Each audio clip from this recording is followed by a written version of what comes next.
Small bookish businesses are quaking in their boots ever since an announcement was made in June about a major IP that will be soon changing its licensing policies.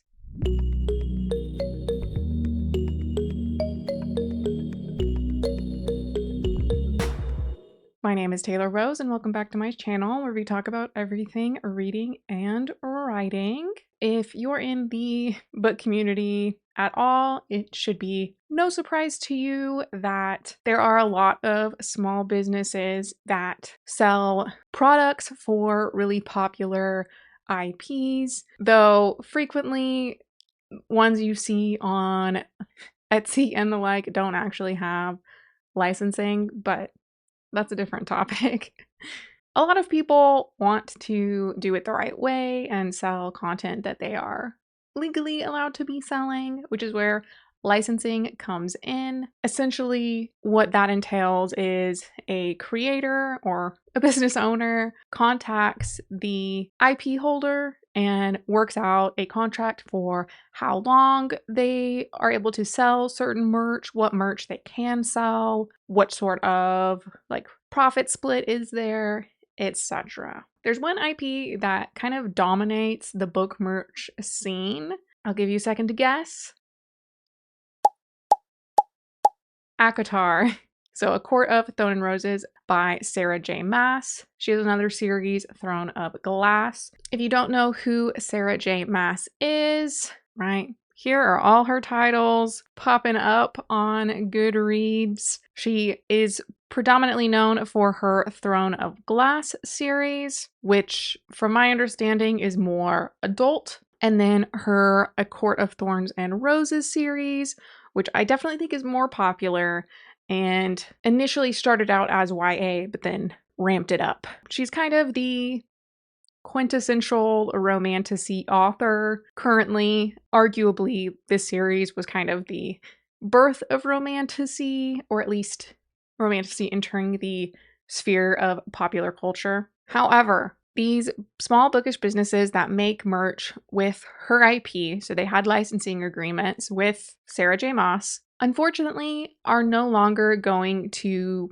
have these licensing contracts. They're not being allowed to renew. This announcement was made in June of this year that J Maas had started working with IMG licensing. I think arguably this might be a good thing, at least for her, because part of the deal is that she did get her film rights back, which had been kind of in limbo. So we can see this is on the IMG licensing website itself, and they say, IMG Licensing has signed an exclusive worldwide licensing agreement with global literary phenomenon J Maas to represent all categories of consumer products across her blockbuster literary franchises, A Court of Thorns and Roses, Throne of Glass, and Crescent City. Under the multi-year deal, IMG Licensing will develop and manage a robust licensing program spanning Maas's entire fictional universe, creating immersive new touchpoints for her passionate global fan base. With over 70 million English copies sold worldwide and translations in 38 languages, J Maas is one of the most influential authors of her generation, widely credited with sparking the viral romantasy genre and inspiring a new wave of young readers. And then Through this partnership, Maas and IMG Licensing will extend well-loved characters and stories beyond the pages, creating a wide range of consumer offerings across apparel, beauty, lifestyle, home decor, wine and spirits, food and beverage, toys and games, collectibles, cosplay, and immersive fan experiences. That's pretty in-depth. But of course, this comes with the tightening down on who is actually able to make merch currently. So a lot of people have come on threads to lament this change. We can see this post by, I'm probably not pronouncing this right, C. Dakotes. What it comes down to is J Maas / Bloomsbury are effectively cutting out small businesses and independent artists by partnering with IMG, who require applicants to have a financial forecast into 2029 and six-figure annual numbers to be licensed. They are actively destroying livelihoods. But then again, what could we expect from a company / author that bleeds even their most loyal fan base dry with no regard or respect to their readers? So this is a pretty scathing description of what's going on. Olivia Bryn Reeds posted, I'm devastated SJM's team is not renewing contracts with small businesses since signing with IMG. Let's be real, 9 times out of 10, when big corporations take over merch, it's cheesy and cheap looking because they don't actually care like small business owners do. Not to mention, I'm devastated for all the small businesses whose income is going to take a massive hit because of this. Patrick Knight responded, super mass-produced stuff usually looks soulless. I feel for the small businesses. Hopefully they're able to get new deals with up-and-coming authors. Mellow Designs US responded, it's so frustrating. Many of us spent so much time creating unique art and designs, got her agency's approval, paid our licensing fees, and put up with scammers stealing our designs. It's a lot of work to be licensed. I wish she had kept her fan art licenses with Writer's House and let IMG handle the big accounts. The team at Writer's House was great to work with. I'm now curious to see if IMG and their brands will just copy the designs the small artists created and made popular. Daystar Illustration posted, SJM fans, currently licensed small businesses need your support right now. With the sudden transfer of licensing rights to IMG, the horrible lack of communication about and during the transfer, as well as the application set to weed out small businesses, a lot of small businesses will be left with stock that they will no longer be licensed to sell. There's a lot of sales and discounts on SJM items right now. Small businesses with licensed SJM products, share your products below. And then, on this thread, a lot of people posted their shops or their merchandise to try and get more attention. Some people have expressed concern to who actually still has or received renewed licensing. Artie Baker, author, pointed out that Dreamscape Alley, owned by Art by Roki, still apparently had their licensing renewed, allegedly. Sarah Ann Reeds responded, wait, what? Are you certain? Does anyone have a screenshot or something showing this? Because IMG and Sarah J Maas supporting AI art needs to blow up ASAP. And Artie Baker responded with this screenshot of Roki's Instagram where it says that they are the owner of Dreamscape Alley and create digital artwork made using AI and Photoshop. Credit me when you repost. Okay. Sarah Ann Reeds asks, do we know if the art that is sold via Dreamscape is AI and Photoshop? I believe it's possible that it isn't, but I'd have to dig more. Which, nothing's wrong with Photoshop done by humans. So this is a screenshot of the Dreamscape website. Explore a world where stories dance and dreams take flight. Welcome to Dreamscape Alley, where each item is a chapter and every drop is a journey. And here are some of the products that are currently for sale on Dreamscape. That's Resand from ACOTAR, A Thorn of Court and Roses. I'm going to assume the other characters are as well. I haven't read the series and I don't intend to, but that's what I've gathered from social media, because people often make fun of Resand kind of for being like the root of the Shadow Daddy trope. Daily Book Rex posted, it is with absolute devastation that I have to announce that IMG has decided not to renew my SJM license. I have until the end of September to sell what I have left in stock. If you're a licensed small business, I highly recommend selling off whatever you have left. This doesn't look good for small businesses at all. While I'm grateful for the time I had creating overlays for the Phantom, I am realistically having to consider whether I can keep my shop running after this huge financial loss. And Artie Baker chimes in on this thread, but Art by Roki's shop has a license, make that make sense. I am so sorry. And a bunch of people are super upset by this. However, some people are not quite so sympathetic to these small businesses. Demi Winters writes, says, I hope this isn't insensitive, but I see a lot of merch businesses lamenting SJM not renewing their licenses, and I just want to say there are smaller authors who would love on you so hard if you licensed through them. For example, I have the first year of Ashen licensing free and feature licensed merch on my website and all of my social channels. I feel like it's a symbiotic relationship. Biology background sneaking in. And I know other authors like author Pincole and Melissa K. Rorick donate their licensing fees to charity. Oh, that's really nice. Sava Viescas says, and the way I would shell out good money for Ashen merch too. Plus, the SJM merch is so oversaturated at this point. Demi Winters responded, thank you. And just this week, I was trying to commission some merch to use at upcoming events. I would love to have a roster of licensed artists that I could commission for this stuff. Fandom Decor Shop responded, know this. This is what I've been telling my shop friends, that it's a sign we need to start supporting and making stuff for smaller authors who actually appreciate us. My only thing is nothing quite sells like SJM. It sucks that the support for other authors isn't there, but I understand why everyone is so upset because it's a huge chunk of income just gone. Read by Peach posted, I've been whistleblowing for 2 years about SJM and her money grabs. I saw it as soon as they decided to do the bonus chapters with House of Flame and Shadow. I loved the ACOTAR series. I love the people I've met through reading it, but it's just like, come on, why can't authors respect their readers? Luna Marie does try and defend Sarah J Maas. Funny is just that SJM is not responsible for the bonus chapters. That's Bloomsbury. Including all the additions, that's also Bloomsbury, not SJM herself. Rebecca Yarros, for example, talked multiple times about how the moment she hands her book over, everything that happens after is out of her hands. Veronica Hagstrom points out, Rebecca Yarros did make sure, though, that you will never have to buy another book that you already have just for the bonus chapters. It's put up for free on her website. She talked about Sprayed Edges extra editions. So if you wrote bonus content, you were helping in that, especially if it isn't put anywhere else. But I don't know if SJM does that, places it for free somewhere as well, because I don't follow her. Leanna Delane Books says that's the least problematic thing about her, but yeah, it's a money grab. And the only way you could read the other bonus chapters were from other people posting them online. That's really unfortunate. I remember when I was really obsessed with Six of Crows, I went ahead and read all the other books by Leigh Bardugo, and it was very easy to find all of her bonus content online. She did like multiple small little, not even novellas, just like really tiny kind of bonus chapter stories. There was one that was like the childhood of the Darkling.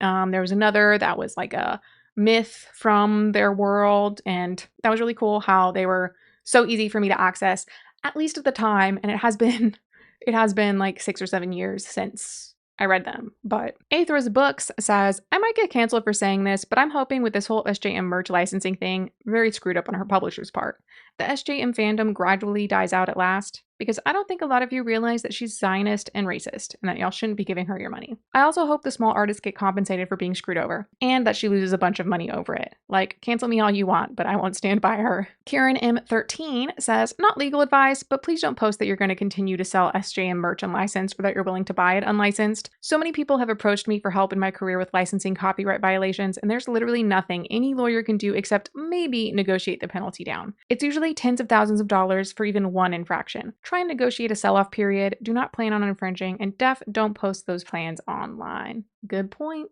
Elysium Fables says, I was going to stay quiet in this shop discourse and SJM license fiasco, but I have seen so many interesting takes today that I fear I couldn't keep my mouth closed. If you are putting all your eggs in one basket and rely on a big author's IP to fund your life, you made a horrible business decision. Furthermore, if you take being told to diversify and Leslie turn around and tell people that you can't make money off diversifying and indie authors, you should likely close up shop. You are not entitled to working with certain authors or licensing, and I truly don't want to spend my money at small shops like this. Please take a moment to step back, look at your business model, and stop putting indie authors down. So a lot of shops are posting things like this, saying there's no way they'll survive without SJM, or that they only sell SJM content, which I think that should have been a red flag for them personally. And a lot of people saying that they spend thousands of dollars paying artists. And like, I understand that for most businesses, you don't need to be the one creating, but I kind of feel like this is one of those fields where you should be the artist. That might be a bad take. Like, if your whole business is selling art for a series, but you're paying artists so you can sell the merch, realistically, the artist should be the one selling their own art. But I know there are some like more complicated things, like I've seen like fancy carved bookends and that sort of thing. Like, yeah, that's kind of different. But for fan art, book covers, okay. Malone Designs responded, I'm licensed by a range of authors and some don't require licensing at all. I may have missed what has been said to give this impression, but from what I have seen and experienced, a lot of small businesses use the funds from our larger contracts to be able to work with smaller ones. It's a large upfront cost to be able to make merch, so we have less flexibility. I don't do this as my day job, but I know my flexibility to be able to fund merch for other authors will be affected, and that's sad. I posted this and then continued scrolling, and I've seen a few things this might be in reference to. That isn't the stance of most businesses. Rebecca F. Kinney gives her perspective as an author. I absolutely understand that merch from my characters wouldn't sell as well as that of bigger authors. Totally fair. But I personally don't have time to reach out about licensing. I'm pretty sure some artists would see that as me trying to get free art. My agent handles all the inquiries and we have high quality standards, but we're definitely open to being approached about licensing opportunities. I just became a USA Today bestselling author, so if that helps. And Nerdette Rex comes out in support of these small businesses. I don't understand how the discourse has shifted to attacking small bookish business owners, but I guess that's where we are. I feel like everyone needs to take a deep breath here. This discussion is not about the quality or worth of indie authors, but we can all agree that merch from a franchise as massive as SJM's multiverse is going to sell better than merch from an indie author, right? It's not a judgment on indie authors, it's purely about readership numbers. And I mean, I agree here, but again, you don't own that IP. It will always be a sword hanging above your head that one day it's going to be taken away from you. Why would you put all your eggs in that one basket? Nerdette Rex says, this might be unpopular, but I kind of do think it's on indie authors to reach out to businesses about merch. The time that a small business owner spends on reaching out, designing products, and then marketing those products before making a single sale is unpaid labor. Yeah, but it's not unpaid labor for the author. It's unpaid labor for you, the one who wants to be selling book merch. These shops aren't designing merch out of the goodness of their hearts. It's a business, and if they want to stay in business long enough to design merch for indie authors they love, they need big moneymakers like SJM. We are a community, but it's unrealistic to expect bookish business owners not to care about their bottom line. I love indie authors and would love to see merch from the indie books I love, but these businesses need to make money, and I want that too. And I'm noticing which authors are being nasty on threads to these business owners right now, by the way. It's not a good look. When I was looking, I personally didn't see any authors being mad. It was mostly fans of indie series that were like, well, I never see merch for this person who's really popular. Miyagi Moves gives a really detailed breakdown of like what actually licensing entails usually, right? So her explanation is, everyone talking about this whole SJM licensing thing has made it very clear that most of y'all, yes, even some authors, have absolutely no idea how this whole process works. So some things to keep in mind. I can want to make merch for a series all day long, but if the author doesn't have a licensing as an option, I can't do it legally. It's a struggle to find the info to get licensing from a lot of authors that do licensing. It's hidden deep on their website 99% of the time or in the fine print. When it's offered, it's a mutual selection process. They can decide my shop art isn't right for them or their series. Once I get licensing, it takes months to get a new collection out. Hours and hours making the designs, dealing with manufacturers. Some authors require physical samples to approve, photos, promoting, etc. It takes quite a bit of money up front too. Even just getting a few sticker designs and some cool bookmarks is easily $1,000 or more with manufacturing quantity minimums. So if that series merch doesn't sell well, you're just out all the money and all the time you spent on it. So I do have to pick ones I think will sell well enough to make those costs back. She continues, and even when it does sell well, adding a new author adds so much additional time to handle calculating dealing with royalties each quarter, adding several days of work, and they're all due in the first couple of weeks of the quarter. I'm already eyeballs deep in spreadsheets for a week plus straight as it is. And that's on top of all the normal stuff I still have to handle during the day. I get very little sleep during that time. Now, with all that being said, I am still actively trying to add more authors I'm licensed with. It's been a goal of mine all year, and y'all will just now start seeing the collections come out, LOL. But that's why it takes so long to add new licensed merch. It's way easier to add designs for an author I'm already licensed with, already handling royalty stuff for, and already have people that know me as someone who sells that author's merch. Sarah Ann Reeds suggested a few authors for people to look into pursuing licensing with, but this brings up some important details. She says, popular authors to explore licensing with: Holly Black, Stephanie Garber, Penn Cole, Raven Kennedy, Callie Hart, Amber Nicole. And after people's responses, she did add, I realize several of these authors are hard or impossible to license with. I'm leaving this thread up because the comments contain helpful info. If you show up saying something rude, I'll block. So Lauren Whimsy points out, Callie Hart doesn't do licensing because Netflix owns the right. Raven Kennedy is currently not doing licensing. And Holly Black is with New Leaf, or with, I think it's supposed to be New Leaf, who is notoriously hard to get licensed with. It's why you don't see much official merch for those. Nikita Navalkar says, I think a lot of us are about to realize that some of the other well-known names already had tough licensing policies for a long time, sadly, which is why certain IPs got far more merch than others. Valor in Lore says this. A lot of people don't understand that behind the scenes it can be incredibly hard or a super lengthy process for us to get licensed. It's not that we don't want to create it. Sarah Ann tries to defend herself. Poor girl. I mean, I wouldn't have known any of that information. She says, yeah, I completely get that. My thread was meant to point out creators to other fandoms that I've noticed have a lot of engagement in case that business owner didn't know. I've seen a lot of people suggest that owners should license indie author merch without considering or noting that it might now be financially helpful. But now I'm seeing that some authors might be pretty impossible to license with, and that bums me out. However, so I was feeling really sad about the whole situation. Not that, I want to support SJM or anything, but, you know, feeling for these small business owners. But then I saw this thread by Bing Sujung, which was a little enlightening. They say, so I got curious yesterday, since I saw a few of the small businesses who sell licensed SJM merch say that in selling SJM's merch, it allows many stores to work with indie and POC authors. So I decided to test that. After compiling a sheet of 71 separate SJM licensed stores, here's what I can tell you. That's just not true. Franchise and White Trad Pub. The top 5 most featured authors, besides SJM for obvious reasons, are Rebecca Yarros, 33 stores, The Twisted Sisters, 18 stores, Clarissa Broadbent, 14 stores, JKR, 11 stores, and Twilight, Taylor Swift, Jane Austen, 7 stores. I wonder how she put those together. These 7 authors' franchises featured in more stores than any white indie authors, and more than most of the POC authors. A number of stores in particular would feature SJM and Fourth Wing, but no other authors or franchises at all. And then her next category, white indie authors.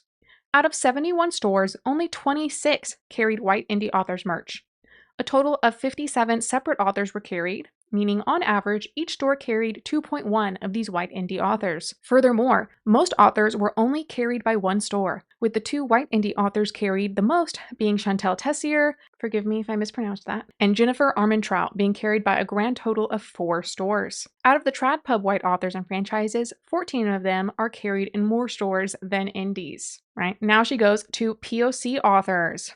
Now, here's where we get depressing. Out of 71 stores, 14 carried POC authors, with 2 stores carrying, I'm assuming, Avatar: The Last Airbender? And then I'm going to assume these next 2 are K-pop Demon Hunters and Our Flag Means Death. That could be incorrect. I'm shocked that K-pop Demon Hunter was done real fast. Have any of y'all watched Our Flag Means Death? It is so funny. Right, so on average, each store carried 0.5 POC authors.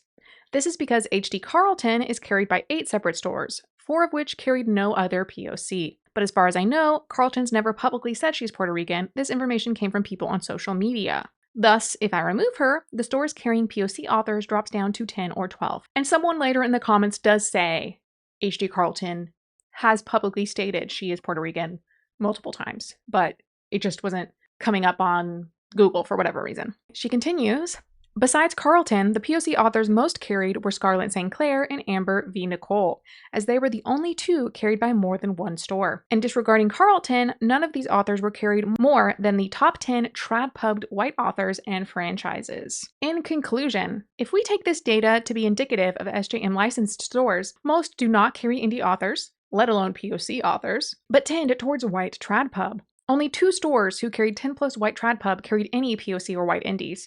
In fact, stores who carried fewer white trad pub were more likely to carry white indies and POC. Over half of all stores which carried POC or white indie merch were those who carried less than 5 white trad pub authors. Shocking. It is disingenuous to say that SJM licensing has allowed small businesses to work with white indie and POC authors, because ultimately, it's untrue. These were the stores who clearly cared about carrying POC authors and indies. These stores were also less likely to carry any JKR merch. Stores carrying no white indie or POC merch were 2.87 times more likely to carry JKR merch than stores with POC author merch, and 1.55 times more likely than stores with white indie merch. Thusly, if you want to support stores who actually care for white indie authors and POC authors, SJM licensed stores are not your friends. Instead, seek out stores that actually do support indie authors and POC authors. And then they gave a list of stores that do this, according to their data. This is one of their charts for this. Number of indie authors per store is on the x-axis, and then the numbers on the y. So around 45 of these stores had no indie authors. And then her second chart is number of POC authors per store. 0 was almost 60. Almost 60 of the stores had no POC authors. And I guess you can extrapolate 12 had 1. Really sad. She goes on to detail her methodology for people who care. I split up my data into 3 parts: trad-pubbed white authors and franchises, white indie authors, and authors of color. I chose, by and large, to put franchises with white trad-pubbed authors, as most of these franchises were things like Avatar, Blue, Alien 1, Star Wars, where the vast majority of the characters and writers have been white, and because most of these stores were focusing on the white characters in these franchises. There were also books turned TV shows or movies that I included in this, primarily because the books they were based off of were written by white people, such as The Hunger Games or Game of Thrones. Some franchises, such as Bridgerton or Doctor Who, have more POC and more POC writers, but Bridgerton's writer's room is still mostly white, and so is its creator. Similarly, while Doctor Who's gotten better, the first POC written episode was in 2018, with Mallory Blackman, a black woman, writing Rosa. And her addendum, where she explains that people did point out H.D. Carlton is definitely Puerto Rican. Havoc Archives responded, not surprising, but to see it broken down like that, boom. Daystar Illustration says, quick, genuine question. Is this reflective of authors they are currently licensed with or authors they have been licensed with throughout the life of their shop? And Bing Sing Jung specifies, I chose to include anyone currently showing up on their websites, as I can't really know who they were previously licensed with without basically trawling through Internet Archive or searching up their shop name and a bunch of authors. Delisted stock, but still listed web pages would be a particularly long-winded search. And while it's very possible that many of these people have formerly worked with indie and POC authors, it does stand that current data is likely similar to previous data. And Daystar says, thank you for clarifying. I wasn't sure if it was just website viewing or if you had reached out to each business to ask them who they have/had been licensed with. Pretty interesting. And like I can kind of understand, I can understand why it happens. I'm sure once you get licensed with an IP that is making big money, I think it's only natural to want to invest more in that and make sure you're actually turning a profit versus putting in a ton of extra work for these smaller IPs. However, Bing Sing Jung's data was pretty bleak. SJM as a person aside, how do you feel about these small book merch stores potentially having to shut down due to their lack of merch? Do you think some people are overreacting, or do you think it really is unfair that this is happening? Personally, I think it's strange that so many of these stores seem to sell such a narrow scope of merch, the types and the number of IP that they are selling. Unfortunate. Well, that is all I have for you today. I will see you next time.